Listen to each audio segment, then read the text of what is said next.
Welcome to the OVW podcast, the unofficial podcast of Ohio Valley Wrestling. It's a Thursday in the feed. You know what that means. My name is Jackman Oaks. I'm joined today, as always, by Brian Hines. Hey, Jackman. And since it's a Thursday, we have a very special guest, the veteran, the last real professional wrestler, Jack Vaughn. Mick Foley's favorite wrestler. Yes, don't forget that.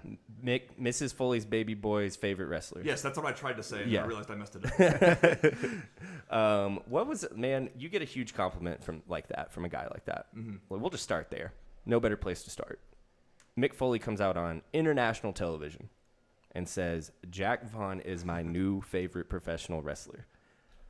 What is that like? How does that make you feel, Jack Vaughn? That's one of those, is this real life kind of moments. Yeah. Because obviously I grew up watching Mick, and I very, we talk about like the King of the Ring match, the Hell in a Cell. Like Yeah. I just have very vivid memories of watching that with my dad and just growing up, loving everything that Mick did as Mankind.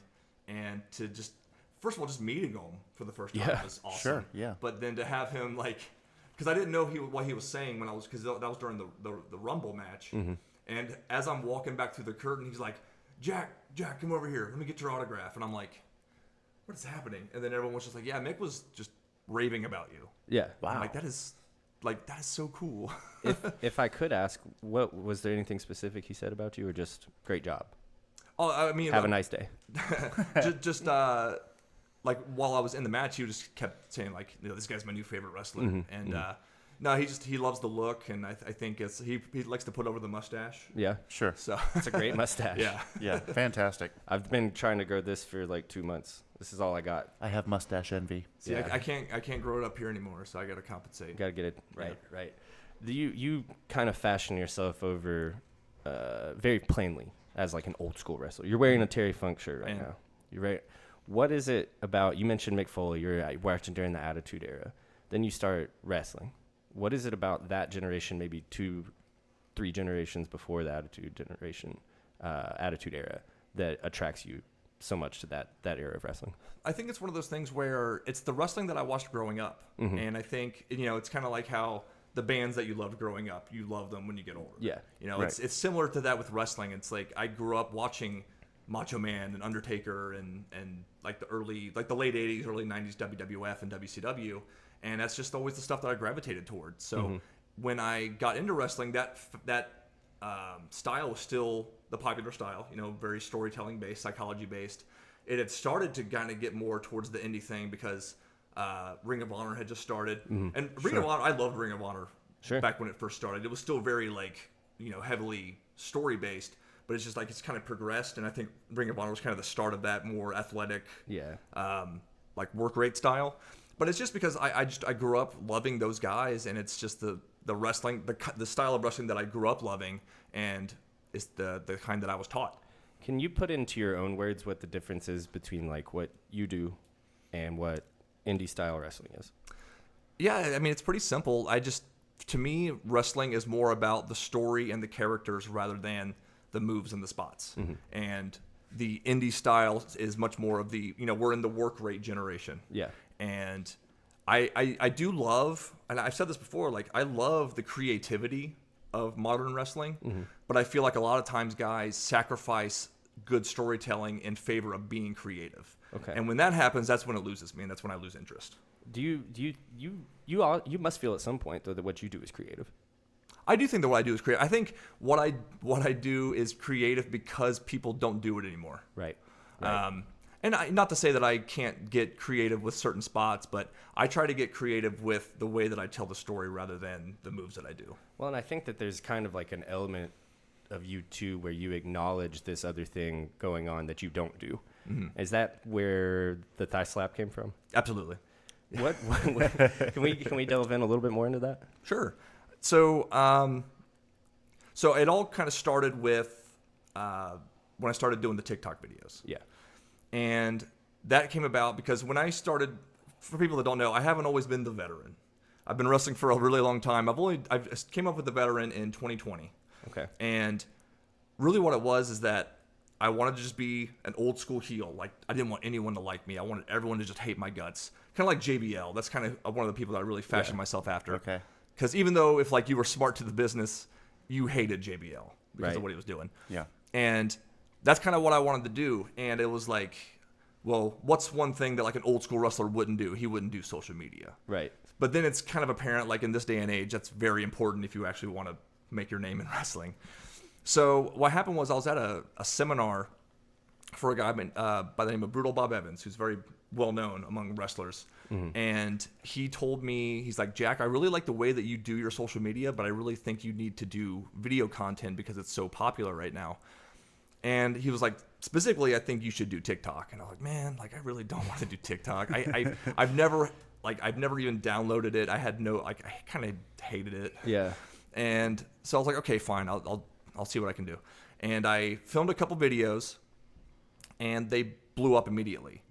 And in the second video I just did a fake thigh slap because I was just kind of making fun of how guys just slap their thighs every time they do moves, and people just loved it. Yeah. So I just started throwing it in every video as like an Easter egg, and then now it's at the point where if I don't put one in, I get tons of comments. Hear about it, Tons of comments like, "Where was the thigh slap?" They're there for the thigh slap. They're specifically looking for it. Did you think that like there's like honestly kind of something though about the way that TikTok is set up that where it does give you that consistent kind of the good thoughts and feelings that like something that's very set up the way that wrestling fans are set up is like we're used to call and response, we're used to repetition, we're used to, so like whenever you leave the thigh slap out of a TikTok, like that's the only thing people notice. Yeah, I think sure. I think that there's a weird thing about TikTok and wrestling fans where it is actually just like set up perfectly for the way that wrestling fans view content. It would be like if you went to a wrestling show with The Rock and he didn't do the people's elbow. Right. You'd be like, well, what? He didn't do the people's elbow. Yeah. That sort of thing. Or you go to a concert and you don't get the greatest yes, hit. Exactly. Or you go to see Guns N' Roses and they're on time. When you're not getting the thing that you're used to, your automatic response as a fan is to say, wait, no, I want that. I want that. Yeah. And then you found this thing kind of, it landed in your thighs to put it in literally. A different way. Yeah. It's crazy how it happened, because I did it as a joke to make fun of it. Yeah. And now it's the thing that everyone wants me to do myself. Yeah. And you've even, on this podcast feed, you can find it in this feed, guys like Will Austin that you're kind of taking a shot at there. Sure. Still love it. Yeah. and it makes guys like that want to work with you even more because, it's obvious maybe they want to prove something to you or they want to prove something to the fans. Like I can go with this guy. Yeah. And I've always prided myself on the fact that I believe that I can have a good match with anybody. Yeah. So like, even though I don't do that style, I can work a match like that and still keep it very like Jack Vaughn centric. You know what I mean? Like I can still keep my style. I don't know if you guys are familiar with Ace Perry. He's a guy from Indiana, but he's very much one of those kind of guys. Yeah. And I had a match with him a couple months ago, and it was one of my favorite matches I've had. And it was very much like it was a Jack Vaughn match, but it still had a lot of elements of like his super indie stuff. Right. So yeah. With like Will and stuff, like he's very good at doing that style. Like a lot of guys are. I think the problem with doing the indie style is that everyone does it now, so it's hard to stand out. And I think that's one thing that separates me is that I'm not doing that. I do stuff that you haven't seen in 20 years. So it's like what's old is new again. Right. Yeah, it's all come back around full circle. Of all the people in the OVW locker room, I go back with you the longest, being that I've been watching you in Southern Ohio on the Spot Monkey shows, so long that I remember when you had hair. So I guess my question is, how did you get into wrestling, and who were you before you became the veteran? Good question. Yeah, so I grew up just being a huge fan, and when I was in high school, like a lot of people my age, we did backyard wrestling with my buddies in high school. Oh, sure. And that makes it a little easier to figure out how old you actually are. Right. And then when I was just graduating high school, there was an ad in the paper back when newspapers were a thing. Yeah, I remember that. Now it's real easy to figure out how old you are. Right. Yeah. But there was an ad in the paper for a wrestling school being run by Shark Boy. Okay. Oh, Shark Boy. Right. Yeah. And I pretty much told a couple of my buddies about it, and we all just signed up. I used my student loan money to pay for school. Right on. And hell yeah, that's how it solid started. plan. And then, you know, with Shark Boy, his was more of a camp. It wasn't a school. So it was designed to be a 15-week course that was... The purpose was to kind of like give you the basics, and then you move on to another company to continue your training. Oh, okay. So I finished with Shark, and then I started working with the Northern Wrestling Federation in Cincinnati under Roger Ruffin. So are you central to Cincinnati area? Okay. Yep. Yeah, I grew up more towards Dayton, but in terms of like, if people say, where do you wrestle out of? I just say Cincinnati. That's primarily where I was wrestling from. Cincinnati is not a bad place to come from if you're trying to get into the professional wrestling business. Not at all. Especially back then, because that was shortly after HWA. They were still around, but they used to be the developmental. Right. And I mean, I look back and like when I started, HWA had, it was being run by Cody Hawk, and then they had B.J. Whitmer, Nigel McGuinness, Chad Collier, Matt Stryker, and just all these guys that went on to be like Ring of Honor and do all this other stuff. And then at NWF, you had Carl Anderson, and Abyss had come out of there. Wow. Chris Harris had come out of there. Oh, wow. So there was like Cincinnati was a real hotbed for a long time. Yeah. I was going to ask if you had any experience with HWA.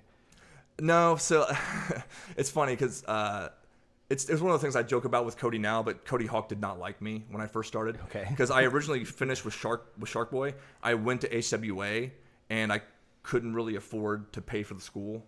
So I basically like signed the contract to come train with them and then quit, which understandably, I understand why Cody didn't like me for a long time. Not a veteran move. Yeah, not a veteran move. That was pre-veteran. But no, we're cool now, obviously. Yeah. But yeah, that's how that started. So I don't really I never wrestled on an HWA show. My experience was just kind of knowing the guys there. Right. Yeah. Yeah. And then just to answer the previous question, I was known as Muldoon when I was with NWF. Oh, really? And then when I stopped working with NWF, I retired in 2013. And the last year or so before I retired, I was Dustin Thomas. So I just took my real name and I just ripped off a joke from Boy Meets World. And you got some weird influences on your wrestling life. Yeah, Boy I do. Meets I don't World, hate Godzilla it. movies. I don't hate it, man. It's awesome. And then I kind of just got to the point. It was 2013. I got to the point where I was just kind of really bitter about wrestling and just kind of sick of it. And I quit. And I came back and I would do like shows here and there. And then it wasn't until 2019 that I decided, I kind of just miss being in wrestling. Yeah. I wasn't wanting to necessarily take it seriously. I just wanted to go back and see my friends and have fun. Sure. And then I came up with the veteran, and then things just started kind of blowing up for me. So what's it like to come to a place like OVW where you said, hey, I can't afford wrestling school. I use my student loan checks to pay for wrestling school or wrestling camp.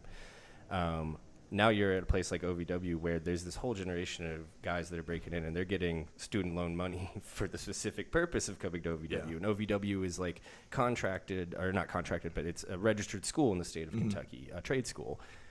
Like, did you ever think whenever you started in wrestling, you're spending your student loan money that like a system like that would ever exist for professional wrestling? not at all. That's such a cool thing too. I guess the only downside is that even with that is, let's say I use my student loan to pay for wrestling school. Yeah. I still have to be able to do the thing. Like, I can't just get a good job. Like, I can't just go to the WWE right after that. I have to be good, and I have to really like hone my skills. And whereas, like, if I were to go to like a trade school and become a welder, like they need welders out there, so you're gonna, go get a job pretty much immediately. You know, that's actually an incredible point. While we're discussing like the OVW trade school that I had never really thought of is like OVW is going to set you up the best way that they possibly can, and a lot of that's going to come down to you. But unlike welding or electrician work or anything like that, like a normal trade school and a traditional trade school, there's no guarantee. Right. Like, they don't use wrestlers to put blacktop down. Right. Exactly. Yeah, they're not out there like building bridges. And I'm sure there's a lot of wrestlers who have placed blacktop. But, sure, yeah. But it's just like there really is. I never really thought of it in terms of that there still is, there's still a long way to fall, even if you are the best person at OVW, best best student. And I mean, obviously, you have the best teachers. I mean, Right. if you're gonna if you're gonna pay to go to a wrestling trade school, I mean, who better than Al and Doug Basham and those kind of guys training you, guys that have actually been to the top of the business.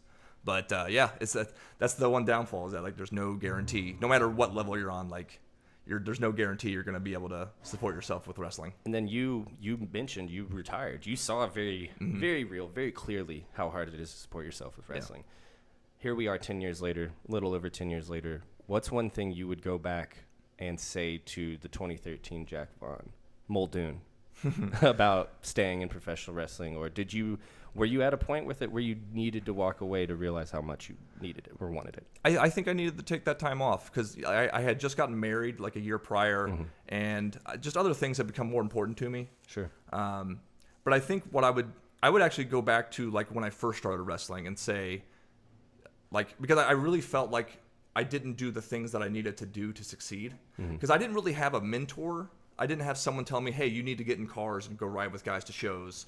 You don't, you need to, make yourself available. You need the network. I was content wrestling for the same company every Saturday, because it was like, I didn't have to look for bookings. It's always there. Yeah. And I didn't have anyone saying, hey, hop in the car with me, because all the guys that I knew were on the shows I was on. Yeah. Right. So I would go back and be like, hey, don't get tied down working for one company. Get out there, travel.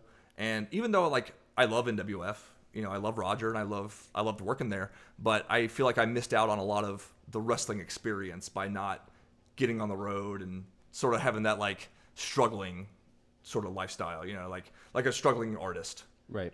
Like a musician or something like that. Do you think that when you came back to wrestling, that like all of those ideas that you had learned or things that you had thought about, concentrated on your time away from wrestling, do you think that that's like where the veteran like comes from? Is it's just like, if I'm going to come back and redo this the way I want to do it, this is how I want to do it. I want to be this idea of what a professional wrestler is. So when I first came back, I was still not the veteran. Okay. I was Wild Thing Jack Vaughn. Oh, like from Major League. Yes. Yeah. So when people were like, "Oh, are those glasses is that like from the movie?" And I'm like, that makes sense. Well, yeah, my name's Vaughn. Yeah. And then they kind of clicks. I'm like, oh, okay, makes sense. But so when I first came back, I still didn't really have like that old school mentality. I still wrestled like an old school wrestler, but it was still like I was trying to incorporate spots and stuff to kind of appeal to the modern audience. But what happened was I was at a show that a bunch of my friends were on. I wasn't even booked. I was just there to hang out, and I was talking to Jake Oman, and it was like after the show, and I was just like, man, like there needs to be just that one guy who's just like an old, bitter, grizzled wrestler who just hates everything these young guys are doing. And as I was driving home, I had all these ideas for this character, and I was like, yeah, man, someone should do that. And then I was like, wait a minute, I should do that. And then I said out loud, I was like, the veteran Jack Vaughn. And then it just kind of clicked. And then I was like, okay, that's what I'm doing now. That's the new thing. That's it. So we become the veteran. We've retired. We've come back. We become the veteran. We end up at OVW very quickly into coming into OVW. You're up there. You're rubbing shoulders with the biggest and best guys that they have. Was there ever a moment where you looked at that and said, wow, I'm so glad I didn't stay retired? Yeah, I mean, for sure. I didn't expect to get that push when I first came in, but I think it's obviously it's a huge honor to have Al believe in you to that point. Yeah, certainly. To be like, oh, well, we're going to put you in there with our top guys. Yeah. Because I look back at when I first came to OVW, and I feel like even then, I feel like I've improved so much, just because working television is so much different than working on like an independent stage. Yeah.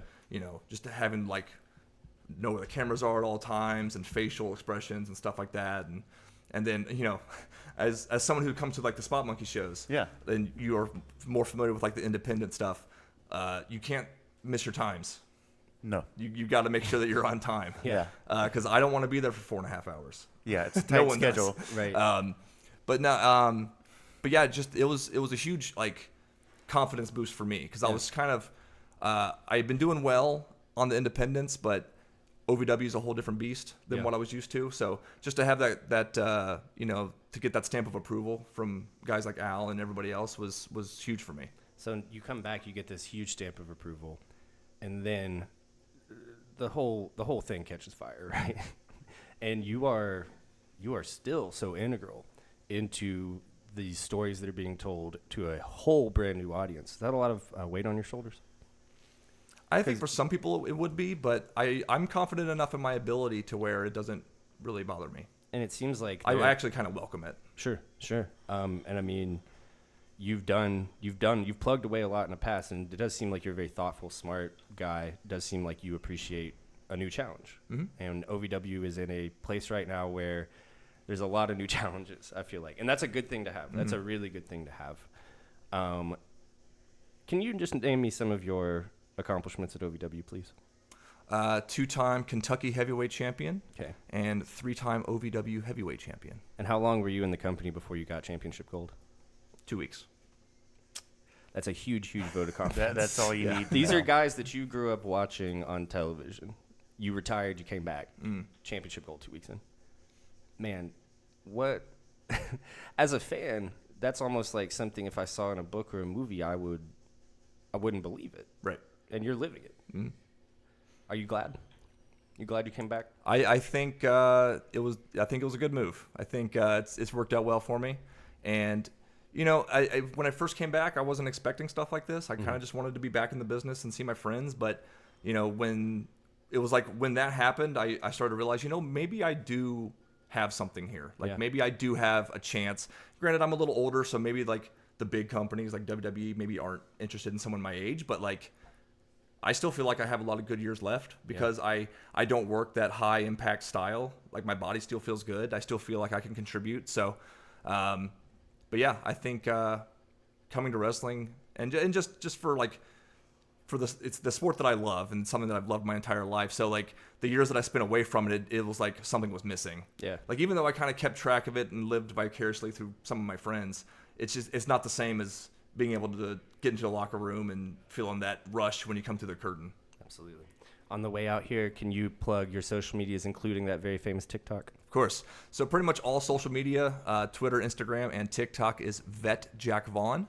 Okay. And then Facebook is Veteran Jack Vaughn. I also have a YouTube channel. I don't post on it as much. Those are mostly for matches. Okay. Okay, cool. Yeah, but that's just Veteran Jack Vaughn on YouTube. And so I'll say this. If you've never watched a Jack Vaughn match, there's a reason why he's Mick Foley's new favorite wrestler. So go find it. Go watch him live. Go watch him on YouTube. Go find him. You're going to love him too.